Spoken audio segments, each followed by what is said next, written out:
Hey there, we're ready to take a look at that first part of our breaking free choreography. Now this one is going to be completely no fan in our hands, nothing going on with it at all. So you can practice it without a fan whatsoever for this part. When I dance it with the music, I'll show the fan draped across myself just because it does lead into the next parts where you take the fan out and you'll be doing some things with it. But this part, you wouldn't have to have a fan at all. This is the intro, and it's gonna be completely tucked away so that it gives that element of surprise when we take it out. So to start with, we wanna start a little bit back from where we're going to dance, because there's a part where you're gonna walk forward. So as we're waiting for the music, we'll be standing with strong arms down the side of our hips. We'll have our head down slightly, not so much that you make a double chin, but just kind of looking down at the floor a little bit ahead of you. When you hear the music start, you're going to raise your head very slowly. And then when you hear the first bit of lyric, you're going to start snake arms with your arms, obviously, with right, left, right, left. And you need to listen to that music over and over so that you can get the timing of that to make it come out just with that first lyric. And then a little bit of a pause. You can kind of take your hands down by your sides just a little bit. The next bit of lyric, you're raising your arms up overhead and crossing in front 3 times before you bring them back out the side of your hips.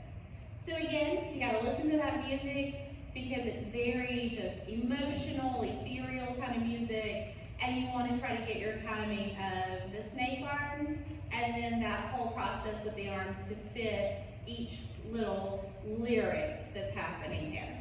Once our hands get back down by our sides, there's going to be some beats, and we're going to do a cross step with that, with a little bump of the hip. So again, still very slow. You're going to cross in front with the right, bump the left hip as you point that left foot out.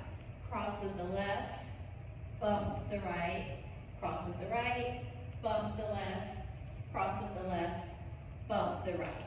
So there'll be a beat for each one of those. The step down of crossing in front and the bump of the hip each time. So we ended up here with our weight on our left and our right foot was out. We should be at the place where we want to do the majority of the dance right now. So you had figured out how far back away from that you needed to be so that you could walk forward. Now we're going to do some upward mayas. Those are those vertical figure eights. We're going to start with our left so we can kind of push off with that because that's where our weight ended up. And as we're doing our upward mayas, we're going to take our arms up and then back down in front. So it's going to be full 8. Left, right, left, right, left, right, left, right. And our arms are back down, and now our hips have finished there, and our weight is back on our left. I'm going to take my left arm up and extend my right arm out, and I'm going to be lifting this right hip to turn myself around. So in this one, we're kind of double timing that count as opposed to how we were crossing forward and how we were just not doing our mayas. Think of an 8 count to get yourself around, but we really only want the first 6 to get us there, and then we'll have a little accent when we get back to the front. So to turn myself with the hip lift, I'm going to pop my hip up, and as I come up on that a little bit more, I lift the heel of my left foot, that's kind of my pivot foot, and I let it slide a little angle so that I can get myself around. So I started here, I'm going to go 1, 2, 3, 4, 5, 6 should have me back to the front. Bring both hands down to follow a figure 8. It's going right, left. And then as that left one finishes up, go ahead and extend the right hand up, the left hand out, and we're going to do the same thing to turn ourselves counterclockwise. No, this way will be clockwise. The first way was counterclockwise. To turn clockwise with the left hip. 1, 2, 3, 4, 5, 6, and again the little figure 8 for the 7, 8, and that one's going left, right.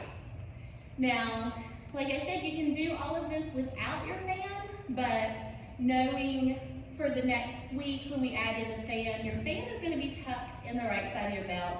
So when you go left, right with your hand, you can squeeze your right hand back there to pull that fan out of your belt and to be ready to go with it in the next part. So again, practice it without a fan. Next week we'll start bringing in the fan moves. We'll practice how to hold the fan. I have lots of loaner fans that you can borrow, but let's see what that first part looks like to the music.